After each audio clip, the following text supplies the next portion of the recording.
Okay, so picture this. What if, and just go with me on this one, we're all living in a giant simulation? Oh, here we go.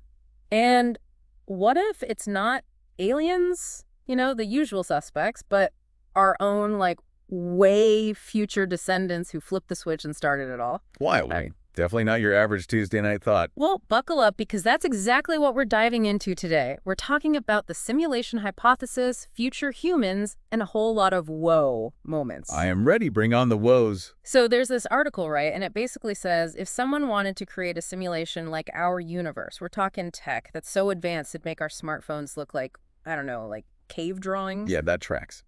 The kind of power needed to even consider simulating reality is just, well, let's say it's a bit beyond our current pay grade. Think more along the lines of, like, quantum computing. Quantum computing. That's the thing with the, like, cats being both alive and dead at the same time, right? How does that even work for making a Well, universe? think of it this way. Our computers, they're stuck in the on or off world. Hmm. But quantum computing, that uses the rules of quantum mechanics, Right. with particles can be in multiple states at the same time, which means, theoretically, the power to make calculations explodes.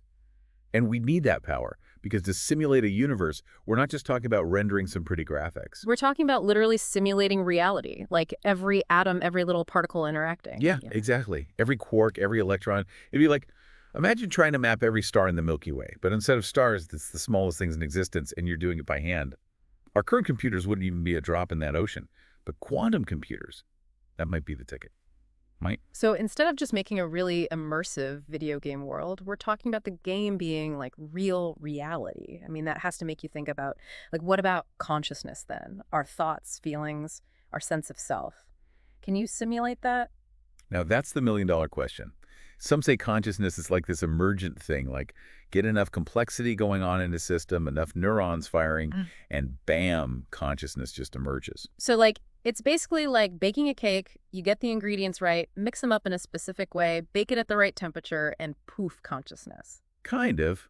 But if we're thinking about future humans, or anyone for that matter, cooking up a universe, how could they ever know for sure that what they created was truly conscious, like us, Yeah. and not just a really, really good imitation? That's a question we're still grappling with even here today. Okay, so simulating consciousness is already like blowing my mind, but this article, it goes even further, right? It brings up this whole thing about the technological singularity, Ah, yes, the which singularity. is what, like AI going all Skynet on us? Well, not necessarily Skynet, but yeah, Mm. it's that point where AI becomes so advanced that it surpasses human intelligence. It's a bit of a wild card in terms of how it might play out.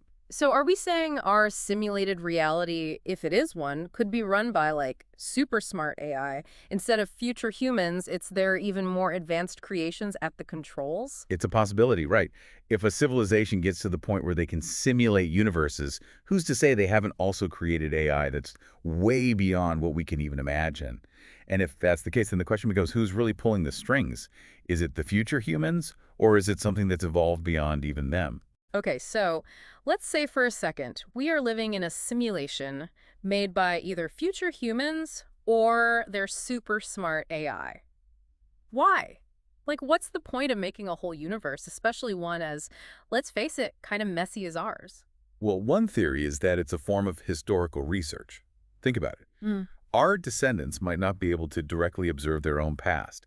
Maybe time travel has some fundamental limitations, or maybe they've learned that messing with the past is a recipe for disaster.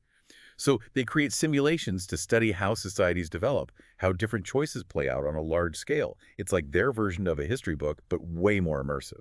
So, like, they could be running different scenarios. Like, what if the dinosaurs didn't go extinct? Or what if the Roman Empire never fell? Exactly. They could be testing out different variables, seeing what makes a civilization thrive or collapse. So we could be just one giant experiment. Our entire existence is just some future scientist's homework assignment. Well, it doesn't have to be that simple. It could be driven by a desire to understand their own origins, right? By simulating the conditions that led to their existence, they might be searching for answers about the nature of consciousness, the meaning of life, or even the ultimate fate of their own civilization. It's like our existence helps them understand their own. So it's like we're their ancestors and they're trying to piece together their family tree, but instead of just names and dates, they get to see everything. That's one way to look at it. And then there's another possibility, which is Honestly, even more mind-blowing. What if they're doing it out of pure scientific curiosity? Curiosity. You mean like, hey, let's create a universe and just see what happens? Exactly. What if they're running countless simulations, each with slight variations, just to observe the vast tapestry of possibilities? It'd be like a cosmic laboratory where they can play out scenarios and study the outcomes. So, like, we're just one experiment in a much larger grand experiment. Maybe. And who's to say they aren't tweaking things, running multiple versions of us, making subtle changes to see how things unfold differently? Okay, now this is just getting a little too real for me. It's like we're living in some kind of cosmic reality show. It's funny. We started with this whole what if about being in a simulation, and honestly, now I'm not sure I want to know the answer. Why is that? Too much for you. A little bit, yeah. But it's more than that. I think about everything we've talked about, the tech, those future humans or whoever, and it's Mhm. like, even if we never actually figure out if it's true, just thinking about it changes how you see, well, everything. It really does make you question, doesn't it? The simulation hypothesis, whether we can prove it or not, it forces us to confront some seriously big questions about reality, about who we are, the whole shebang. Right. It's like we think we've got this whole reality thing figured out, and then bam, what if it's all like lines of code somewhere makes you realize how much we just assume about our own existence. It's like we're looking at a map our whole lives, thinking that's it, that's the world, and someone comes along and says, hey, there's a whole universe beyond those edges. It expands what's possible, even if we can't ever actually get to those places on the map. Okay, but let's say, hypothetically speaking, of course, we are living in a simulation. Is there any way to, prove it? Like, could we find some kind of glitch in the matrix, send a message to the programmers? Ah, everyone wants that magic glitch, don't they? Some physicists have thrown out some ideas like trying to find weird patterns in cosmic rays, or if maybe some of the fundamental laws of physics, those constants we rely on, if they aren't so constant after all. So we could be looking for, like, cosmic typos. In a way, yeah. But the problem is those are just theories, incredibly hard to test. We don't even know what we're really looking for. Just that it should break our understanding of how things work. So we're stuck with more questions than answers. It's like, if our simulators are out there, they're doing a pretty good job of keeping things under wraps. Maybe they are. Or maybe, and here's another thought, the real point isn't to find proof, but to wrestle with what the simulation hypothesis means. If our reality is artificial, then what about our choices, our purpose? Does any of it really matter in the grand scheme of things? Whoa, that takes us down a whole other rabbit hole. But you're right, even if it's just a thought experiment, it makes you reevaluate everything. Exactly. It's about challenging our assumptions, pushing the boundaries of what we think we know.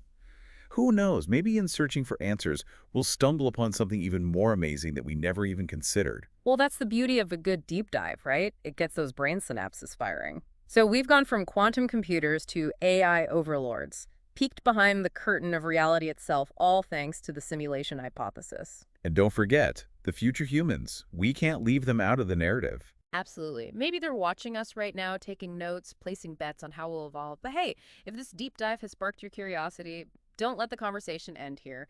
Do your own research, explore the theories, and who knows, maybe you'll be the one to crack the code of reality. Until next time, keep questioning, keep exploring, and keep those minds open.